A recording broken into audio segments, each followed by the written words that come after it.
आता है। इसमें क्वेश्चन किस टाइप के होने वाले होते हैं वो तुमसे बता देगा कि 2 टाइप के डेटा दिए हुए हैं। सपोज करो कोई एक क्लासरूम है, उसके अंदर N1 स्टूडेंट है और उनका मीन बता देगा कि उनका मीन x1 है। सिमिलरली नेक्स्ट क्लास है, बोलेगा उसका नंबर ऑफ स्टूडेंट N2 है और उसका मीन 2 करके कुछ नंबर दे देगा आपको। यहाँ पे बोलेगा इनका कंबाइंड मीन निकालो दोनों क्लासेस का। तो कंबाइंड मीन के लिए हम दोबारा से कैलकुलेशन स्टार्ट ना करके उन्होंने बोला कि हम इस तरीके का फॉर्मूला यूज़ कर देते हैं। बोलता है N1 इंटू पहली क्लास का मीन 1, तो उसको मैं mean 1 N1 into mean 1 plus N2 multiply mean 2 upon में N1 प्लस N2। मतलब इस टाइप के फॉर्मूले बना लेते हैं हम इसके लिए। अगर वो बोलता है फिर हमसे कि अगर ये 3 हो जाए, 3 इन द सेंस सपोज करो हमें यहाँ पे N3 भी दे दे और उनका मीन भी दे दे। अगर 3 डेटा हो जाए तो हम क्या फॉर्मूला बना लेंगे, combined mean of 3 data is equals to N1 x1 plus N2 x2 plus N3 x3, यानी x मीन्स यहाँ पे मीन की बात कर रहे हैं, अपॉन में N1 plus N2 plus N3। Clear है? इस टाइप से इसका फॉर्मूला बन जाता है। तो फॉर्मूला लर्न करना बिल्कुल सिंपल है। जो डेटा दिया हो बस उनके कॉरस्पॉन्डिंग की मल्टीप्लाई करके ऐड करते जाओ और डिवाइड करो इतने टोटल नंबर्स हैं। क्लियर है? इसके लिए हम जो है नेक्स्ट क्वेश्चन स्टार्ट करते हैं। क्वेश्चन नंबर हमारा बुक का PDF है उसका 25 होगा ये। ठीक है, क्वेश्चन क्या बोलता है? क्वेश्चन बोल रहा है the mean height of, question बोला the mean height of 25 male worker. बता रहा है कि मीन हाइट है 25 मेल वर्कर की। ऑलरेडी मीन की बोला कि मीन दे दिया उसने, एवरेज या मीन एक ही बात है। Mean height of 25 male worker is in factory is 161 centimetre. Clear है? And mean height of 35 female बता रहा है कितनी है, 158 सेंटीमीटर। मतलब find the combined mean of the 60 worker. मतलब पूरे के पूरे 60 वर्कर का कंबाइंड मीन फाइंड आउट करो। तो क्या करेंगे, सबसे पहले जो चीज़ गिवन है उसको लिख दो। सबसे पहले क्या बताया हुआ सॉल्यूशन के अंदर, बोल रहा है नंबर ऑफ मेल वर्कर कितने हैं, मतलब मैं N1 से डिनोट कर दूँ नंबर ऑफ मेल वर्कर, तो बोल रहा है 25 है। सिमिलरली उनका जो मीन बता रहा है, मीन भी कितना दिया हुआ है उनका 161 सेंटीमीटर दिया हुआ है उनकी हाइट का। ऐसे नंबर ऑफ फीमेल वर्कर कितना है, 35 बोल रहा है वो। और उनका कंबाइंड मीन सॉरी उनका फीमेल का मीन कितना दिया हुआ है हमें, 158 सेंटीमीटर दिया हुआ है। अब वो बोलते हैं इनका कंबाइंड मीन निकालो। तो कंबाइंड मीन कैसे निकालेंगे, सबसे पहले हमारा फॉर्मूला यूज़ कर लेंगे। तो हमें 2 डेटा दिए हुए हैं तो उस फॉर्मूले को लिखना है। हमेशा फॉर्मूले को राइट डाउन करोगे आप लोग इस लाइन में। क्लियर है? फॉर्मूले को राइट डाउन करोगे। मैं डायरेक्टली कर रहा हूँ, combined mean is equals to, combined mean का फॉर्मूला क्या था, N1 मल्टीप्लाई मीन 1, मतलब 25 multiply 161 plus 35 multiply 158 divide by N1 plus N2। Got it? इसको सॉल्व करते हैं, कितना हो जाएगा 25 इंटू 161, यह आ जाएगा 4025 प्लस 35 इंटू 158 5530 डिवाइड बाई 60। कितना आ जाएगा इसको ऐड करने के बाद, ये 9555, ये कैलकुलेटर के ऊपर आप खुद कर लेंगे, डिवाइड बाई 60। इसको डिवाइड कर लो, आ जाएगा 159.25 सेंटीमीटर। क्लियर है? ये इसका वैल्यू निकल जाएगी।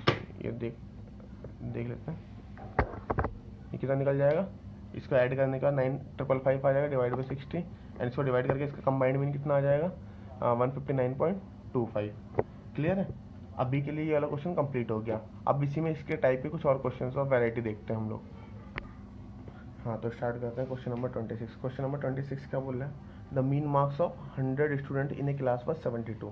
बोला किसी क्लास में नंबर ऑफ स्टूडेंट कितने 100 है, उनके मीन मार्क्स कितने दिए हुए हमें, बोला है 72 है। The mean marks of boys was 75। Boys के मीन मार्क्स कितने बता रहा है, 75 है। वाइल देयर नंबर वाज 70, मतलब नंबर ऑफ बॉयज़ भी बता दिए कितने 70 हैं। मतलब find the mean marks of the girls in the class, मतलब क्लास के अंदर जितने लड़के हैं उनके मीन मार्क्स क्या क्या होंगे। तो ऐसे वाले क्वेश्चन बिल्कुल सिंपल होते हैं, जब बिल्कुल लास्ट क्वेश्चन की तरह। इसको कैसे करेंगे, नंबर ऑफ बॉयज़ बता दिए उसने कितने क्लास के अंदर 70 हैं।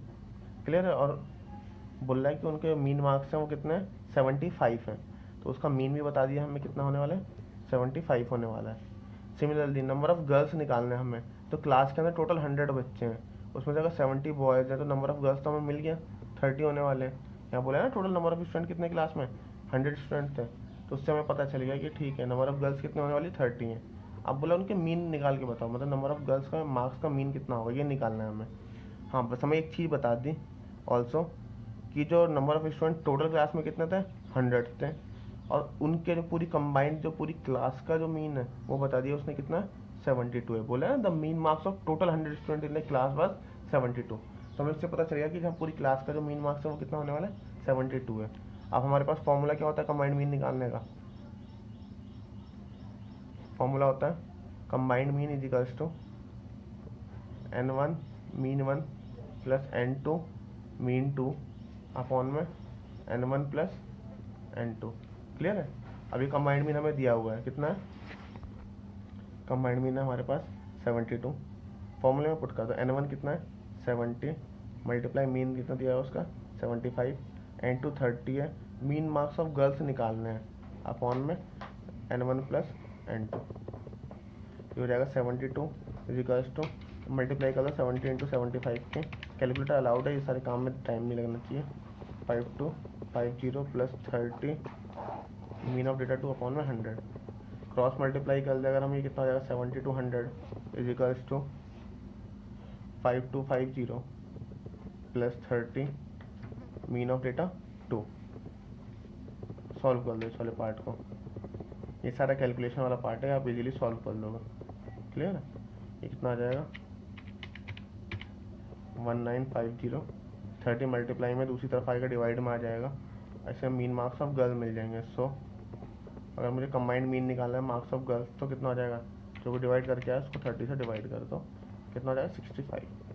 That is the final answer हो जाएगा। ठीक है, ये थे 2 सवाल हमने जो कंबाइंड मीन के ऊपर देखे लास्ट के। अब जो नेक्स्ट क्वेश्चन है उसके अंदर क्या होगा, हम इसी कंबाइंड मीन के फॉर्मूले से परसेंटेज निकालना चाहिए कि नंबर ऑफ परसेंटेज कैसे फाइंड आउट करते हैं। इसके लिए हम देखें क्वेश्चन नंबर 28 कंटिन्यू करते हैं। हाँ तो क्वेश्चन नंबर 28 क्या बोल रहा है, बोला the mean age of a combined group, पूरे कंबाइंड ग्रुप की मीन एज बता रहा है कितनी है, of man and women is 30 year. Mean age बता दी इसने कंबाइंड कितने है 30 ईयर है। मतलब कहीं ना कहीं अगर मैं इसको देखूँ इसके सॉल्यूशन वाले पार्ट में अगर मुझे कंबाइंड मीन चाहिए होगा तो मैं क्या करने वाला हूँ, कंबाइंड मीन कितना हो गया हमारा 30 ईयर, जो कि खुद ही बता दिया उसने मीन एज कितनी है 30 ईयर्स है।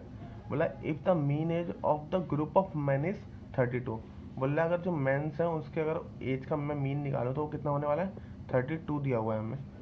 ठीक है, तो मैंने मैन को x1 से डिनोट कर दिया और बोल रहा है and the group of women is 27। अच्छा वही बोला फीमेल का भी मीन निकाल के दे दिया इसने, फीमेल का मीन कितने होने वाला है 27 है। बोला फाइंड द परसेंटेज, वर्ड क्या हाईलाइट करना है, बोला find the percentage of man and women in the group. बोला मैन और वुमेन की परसेंटेज बताओ ग्रुप के अंदर कितनी होगी। तो जब भी ऐसे बोले ना परसेंटेज वाली चीज़ों के लिए बहुत सिंपल हो जाता है सवाल ये, जैसा अभी हमने लास्ट सवाल करा बिल्कुल उसके जैसे ही। होप सो आप लोगों ने क्वेश्चन रीड कर लिया होगा। ठीक है, इसमें सबसे पहले कैसे स्टार्ट करते हैं कि let percentage of male, percentage of male या फिर मैन बोल सकते हैं आप लोग, इज n मान लो। क्लियर है। देन परसेंटेज ऑफ वुमेन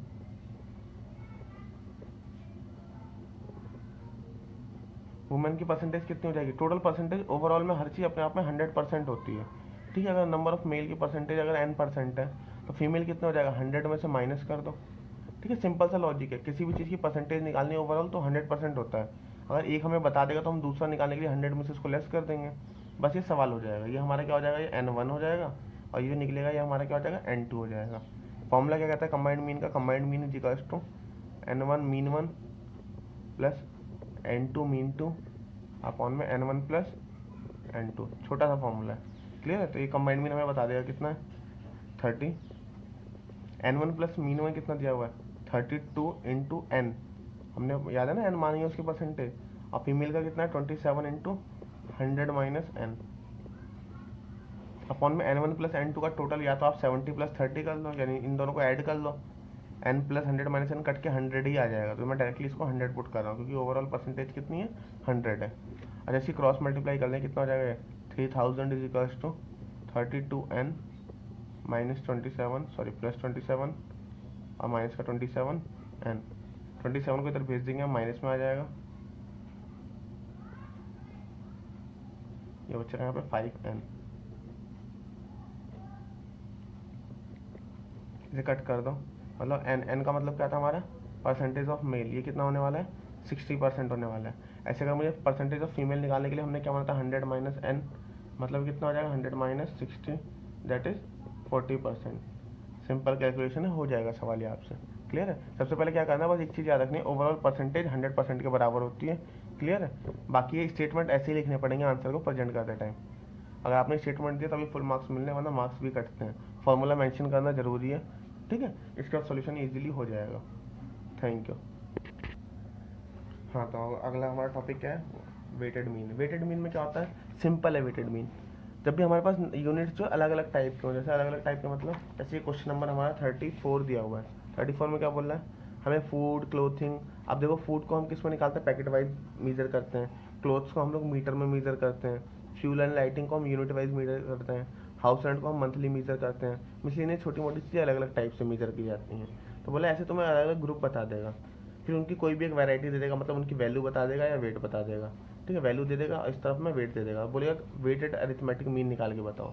क्या पूछेगा सिंपली हमसे, वेटेड अरिथमेटिक मीन। तो इसके लिए हम क्या करते हैं, बहुत सिंपल सा फॉर्मूला है। अगर आपको याद हो तो आपने एक ये वाले जब सीरीज पढ़ी थी डिस्क्रीट सीरीज, डिस्क्रीट सीरीज के अंदर हमने क्या देखा था, डिस्क्रीट सीरीज के अंदर मीन कैसे निकलता है, सिग्मा एफ एक्स अपॉन में सिग्मा एफ, ये फॉर्मूला था। तो इसी फॉर्मूले को ध्यान में रखते हुए हम क्या करेंगे, यहाँ पे एफ जो है इस फ्रीक्वेंसी को बोलते थे, यहाँ पे फ्रीक्वेंसी ना मिलके यहाँ पे वेट मिलेगा हमें, क्वेश्चन में गिवन रहेगा, उसके लिए टेंशन लेने की जरूरत नहीं है। और एक्स क्या था हमारा, वो वैल्यू थी जो हमारी एक्स की वैल्यू दी रहती थी, यहाँ पर भी दिया रहेगा, बस यहाँ पे वो आइटम्स की क्वांटिटी दी रहेगी। क्लियर है। तो मतलब अगर मैं वेटेड मीन का फॉर्मूला निकालूँ, weighted mean is equals to sigma W X divide by sigma W, छोटा सा फॉर्मूला बनने वाला है। क्लियर है। इसके लिए जैसे मैं एक क्वेश्चन भी करके दिखाता हूँ। क्वेश्चन नंबर हमारा है क्वेश्चन नंबर 33 या 33 देख लेते हैं, इजी सा क्वेश्चन है, हो भी जाएगा जल्दी। हाँ, तो क्वेश्चन नंबर 33 क्या बोलता है, क्वेश्चन नंबर 33 बोल रहा है a candidate obtain the following percentage of marks in different subject in the final examination. सही बोलो तो ये लाइन किसी काम की नहीं, बस पढ़ने में अच्छी लग रही है, पढ़ लो। बता रहा है मार्क्स क्या है, इंग्लिश में 60 मार्क्स हैं, स्टैट्स में 75 मार्क्स हैं, अकाउंटेंसी में 63 मार्क्स हैं, ये 63 है, एंड इकोनॉमिक्स में 59, इनकम टैक्स में 55। मतलब find the candidate weighted arithmetic mean. Focus किसके ऊपर करना है, वेटेड अरिथमेटिक मीन निकालना है। इफ वेट्स आर 1 to 133, बता रहा है कि इंग्लिश पढ़ने के लिए उसने 1 आवर सपोज करो ऐसे रेशियो दिया हुआ, 1 आवर टाइम दिया हुआ, स्टेट्स को उसने ज़्यादा इंपॉर्टेंस दी 2 टाइम्स रीड करा, अकाउंटेंसी को सिंगल टाइम, इकोनॉमिक्स को 3 टाइम्स, इनकम टैक्स को 3 टाइम्स, इस टाइप से इनके वेट्स बता रहा है। बोल रहा है तो इनका क्या कैलकुलेट करने के लिए हमसे बोला है वेटेड अरिथमेटिक मीन। हम इसको क्या करेंगे, बिल्कुल सिंपल सा है, इसके प्रेजेंटेशन के मार्क्स हैं, बाकी कुछ नहीं। यहाँ पे लिख देना आप लोग ऐसे सब्जेक्ट। क्लियर है। जैसे क्वेश्चन में 34 भी रीड करेंगे, उसके अंदर भी इस टाइप से दिया हुआ है सब्जेक्ट, यहाँ पे आप लोग खुद डाल देंगे अपने हिसाब से, जो भी सब्जेक्ट है आपको, जैसे इंग्लिश है, स्टैट्स है, अकाउंटेंसी है, इकोनॉमिक्स और इनकम टैक्स है, सारे सब्जेक्ट डाल दिए। अब यहाँ पे उनकी परसेंटेज या मार्क्स बता देगा वो कितने कितने हैं। बोले इंग्लिश में 60 है, स्टैट्स में 75 है, अकाउंटेंसी में 63 है और 59 एंड 55। जो मार्क्स बता रहे हैं, मार्क्स को हम एक्स से नोट कर लेंगे। और फिर उनके वेट्स दिए हुए हैं, खुद ही बता रहे हैं, उसने वेट्स गिवन है। वेट्स को हमने किससे बताया नोट करने के लिए, डब्ल्यू से। तो वेट्स का क्या करेंगे हम लोग, वेट्स जैसे दिए हुए उसे एज इट इज उतार देंगे, जिस सब्जेक्ट के सामने जो जो वेट्स हैं उसको। अभी यहाँ पे नया कॉलम बना लो, डब्ल्यू इंटू एक्स, याद था ना हमने वहाँ पे बनाया था, 60 इंटू 160, ये शायद 150, 63, 177, ठीक है, शायद ये इनका टोटल आ जाएगा। सिग्मा डब्ल्यू एक्स निकाल लेना, मैंने कैलकुलेटर यूज़ नहीं करा, आप अपने आप कैलकुलेट कर देना इसको, ठीक है। इसका टोटल कितना आ जाएगा, हाँ तो टोटल इसका आ जाएगा 615। अब वेट्स का टोटल निकालो, जैसे वहाँ पे हम एफ का टोटल निकालते थे, यहाँ वेट्स का टोटल निकाल देंगे। वेट्स का टोटल कितना आ गया, 10 आ गया। आप बोले हमसे वेटेड मीन निकालो, तो वेटेड मीन का फॉर्मूला रख देंगे, कितना है, क्या था हमारा, सिग्मा डब्ल्यू एक्स अपॉन में सिग्मा डब्ल्यू। डब्ल्यू एक्स कितना हमारा आया 615 और डब्ल्यू कितना हमारा 10 है, इसको डिवाइड करेंगे तो कितना आ जाएगा 61.5। ये हमारा वेटेड अरिथमेटिक मीन आ जाएगा। क्लियर है, ये खत्म हो गया हमारा टॉपिक। अच्छा, इसके अलावा वैसे तो क्वेश्चन लास्ट था टॉपिक का, लेकिन ना कुछ लोगों को डाउट्स तो है कि क्वेश्चन नंबर 23 में से कोई एक पार्ट करवा दो, तो मैं क्वेश्चन नंबर 23 का सेकेंड या फर्स्ट पार्ट करा देता हूँ। क्लियर है, उसको देख लो आप लोग। तो क्वेश्चन नंबर 23 स्टार्ट करते हैं, करेक्ट इनकरेक्ट मीन का टॉपिक था। क्वेश्चन नंबर 23 का ए,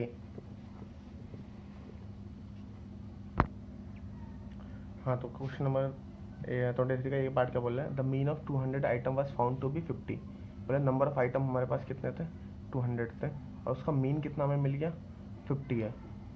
बोला लेटर ऑन, बाद में, it was discover that 2 item wrongly read as 92 and 8। बोला 2 आइटम है जिसको हमने गलती से क्या पढ़ लिया, 92 एंड 8 रीड कर लिया। मतलब इनकरेक्ट आइटम क्या क्या है हमारे पास, इनकरेक्ट आइटम में 92 एंड 8। और बोला है इंस्टीड ऑफ 192 एंड 88, मतलब हमने रीड क्या कर लिया उसको, 92 एंड 8 रीड कर लिया, जबकि एक्चुअल में वो थे कितने, 192 और 88। मतलब करेक्ट आइटम क्या क्या है, करेक्ट ऑब्जर्वेशन है, करेक्ट आइटम है 192 एंड 88। अब बोला find the correct mean, new mean find out करने के लिए बोल रहा है। ठीक है, तो कर देंगे, बिल्कुल सिंपल है। हमारा फॉर्मूला क्या था न्यू मीन निकालने का, new mean is equals to N multiply old mean minus incorrect observation plus correct observation upon में एन। सिंपल सा फॉर्मूला था। हमें नंबर ऑफ स्टूडेंट कितने बता रहे, नंबर ऑफ आइटम कितने हमारे पास 200 है, इनका मीन आइटम कितना दिया हुआ, कितना था पुराना मीन 50, ये मीन जो दिया है ये क्या हो गया हमारा ओल्ड मीन हो गया, माइनस इनकरेक्ट ऑब्जर्वेशन कितने हमारे पास 92 एंड 8। इनको ऐड करेंगे लेकिन इसको ब्रैकेट में पुट करना, अदरवाइज दोनों को माइनस में रखना, क्लियर। और प्लस करेक्ट आइटम कितने कितने हमारे पास 192 एंड 88, बस इनको ब्रैकेट में रख के सॉल्व करना और कुछ मत करना, क्लियर है। और नीचे कितना आ जाएगा, एन, एन की वैल्यू कितनी है 200 है, इसको सॉल्व करेंगे कितना आ जाएगा 2 5 10, 10,000 माइनस 100 प्लस 280। इस वाले पोर्शन को सॉल्व करेंगे कितना आ जाएगा 10180 डिवाइड बाई 200, इसको आप डिवाइड कर लो कितना आ जाएगा 50.9। ये हमारा क्या आ जाएगा एक्चुअल मीन आ जाएगा। तो बस दो वालों में याद रखना, इसको बस ब्रैकेट में पुट करके सॉल्व करना, वैल्यूज़ निकलती चली जाएंगी, ठीक है। हमारा अरिथमेटिक मीन वाला टॉपिक खत्म हो गया, लेंथी टॉपिक था, सबसे बड़ा टॉपिक था। स्टैंडर्ड डेविएशन भी छोटा हो जाता है अगर हमें अरिथमेटिक मीन ढंग से पता हो तो, लेकिन हमने इसको आसानी से सब कुछ कंप्लीट कर लिया। मे बी नेक्स्ट टॉपिक हमारा मीडियन स्टार्ट होगा, जो भी नेक्स्ट होगा देख लेंगे अगले लेक्चर में, ठीक है। आज के लिए यहीं ख़त्म करते हैं, थैंक यू। आप अपने क्वेश्चन कर लीजिए, कोई डाउट आउट के लिए हमारा टेलीग्राम चैनल आपको पता ही है, लिंक भेज दिए गए हैं, वरना आप चाहो तो डिस्क्रिप्शन में जाके देख सकते हो, वरना कमेंट कर देना, मैं पर्सनली भेज दूंगा। और अदरवाइज मेल वेलिंग के सिस्टम भी पता ही है आप लोगों को, जैसे भी डाउट्स हो आप इजीली पूछ सकते हैं, ठीक है। Thank you.